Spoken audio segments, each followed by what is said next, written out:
come to yet another interesting, or perhaps I should say, strange passage.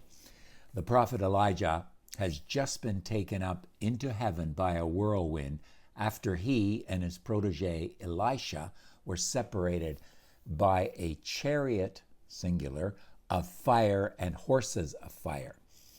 Elisha then cries out, my father, small f's, the chariots of Israel, plural, although the NET has it singular to match the earlier text. He cries out, my father, the chariots of Israel and its horsemen. Now, if this reference was to what Elisha had seen, we can only assume that the horses of fire mentioned earlier had to be led by someone, thus the horsemen. But more on that later. And then Elisha couldn't see Elijah anymore. Hi, I'm Ken Godevanis, and this is Digging for Scriptural Gems. Thanks for joining us today as we study 2 Kings chapter 2, verses 12 to 18. I want to remind you again to please like this video if you would, and possibly also leave a comment, as YouTube needs those to promote the video. Otherwise, it gets lost in the abyss of their logarithms and disappears very quickly. Thank you. Now on to our study. Elisha tears his own clothes into two pieces. He also takes Elijah's mantle that must have fallen off when he was caught by the whirlwind and goes up to the banks of the Jordan River. With it, he strikes the water and asks, where is the Lord, the God of Elijah? And again, the waters were divided in certain places, and Elisha, this time alone, crosses back over the Jordan. Now, when the sons of the prophets at Jericho, who were waiting on the other side, saw Elisha, they proclaimed that, quote, the spirit of Elijah rested on him, end of quote, and they went to meet him and they bowed down on the ground before him. Now, verse 16 tells us that the sons of the prophets were willing to send 50 strong men, capable men, to go and find Elijah for him, saying, hey, please let us go and do that, as perhaps the Spirit of the Lord cast him on a mountain or into some valley. We note here that the NAT attributes this to the wind set by the Lord rather than to the Lord's Spirit. And Elijah says, no, don't do that. But they pushed him to the point of shame and exhaustion, and he finally gave in. That happens to us sometimes. So these 50 guys, they went to look for 3 days and couldn't find Elijah. And when they come back, Elisha says, didn't I say, do not go? We're going to stop there and dig a little deeper. With reference now to Elisha's cry regarding the chariots and the horsemen of Israel, the NAT editors say he may be referring to the fiery chariots and horses as the Lord's spiritual army that fights on behalf of Israel. And you can look that up in 2 Kings chapter 7, verse 6. We're not there yet. We'll get there. However, because this cry is expressed in the text right next to the my father, remember, no capital, some think the chariot and horses is a reference to Elijah himself.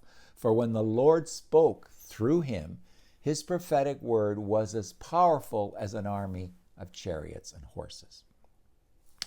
Commentator Morgan says that with these words, Elisha recognized the true strength of Israel.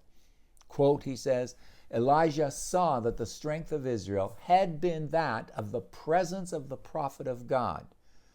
And he continues, quote, it is more than a coincidence that when Elisha himself was dying, check that out in 2 Kings chapter 13, verse 14, Joash, the reigning king at the time, uttered the same exclamation, my father, something to help us ponder the meaning of the phrase.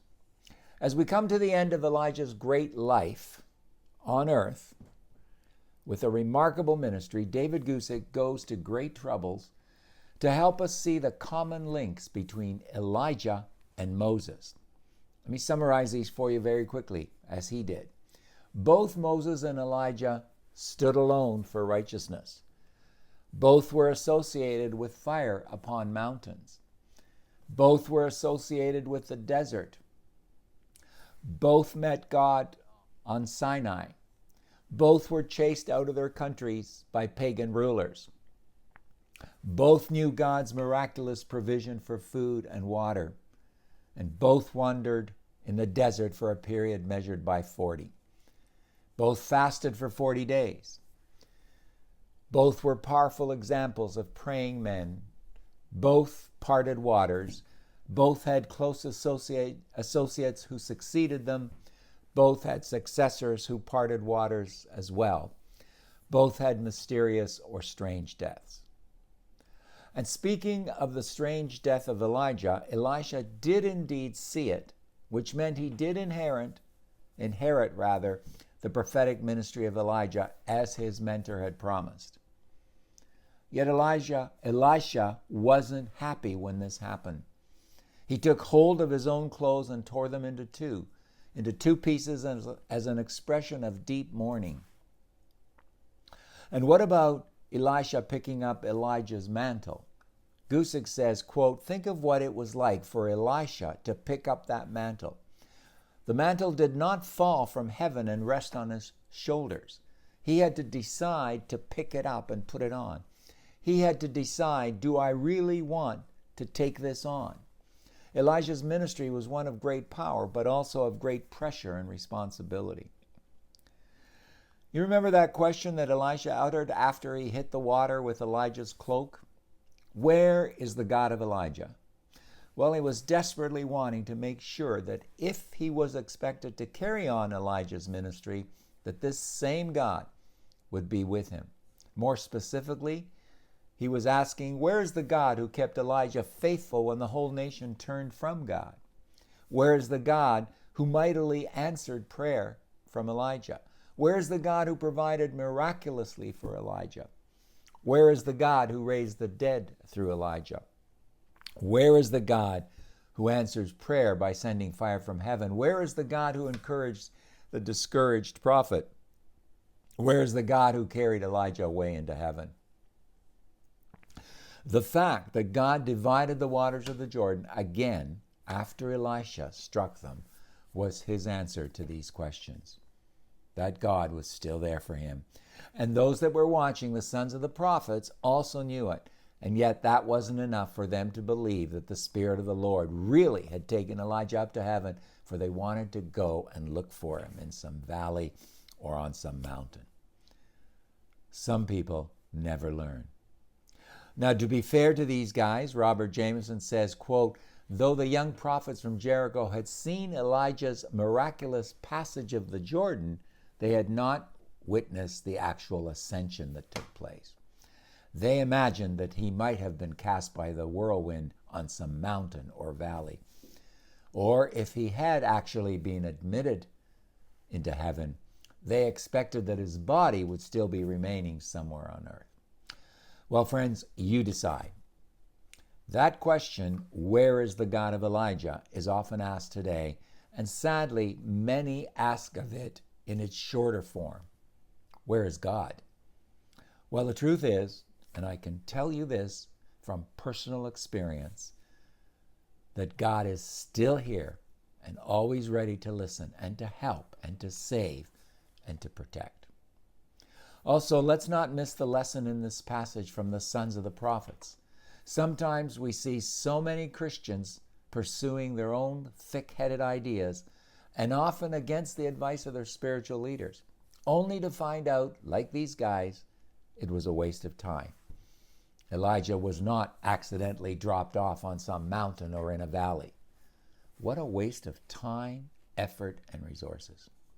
Finally, I want to point out that I believe Elisha's lament at Elijah's death, even though he saw him ascended into heaven, for which he should rejoice, tells us that even for the Christian, there could be great mourning at the loss of a loved one or someone dear to us.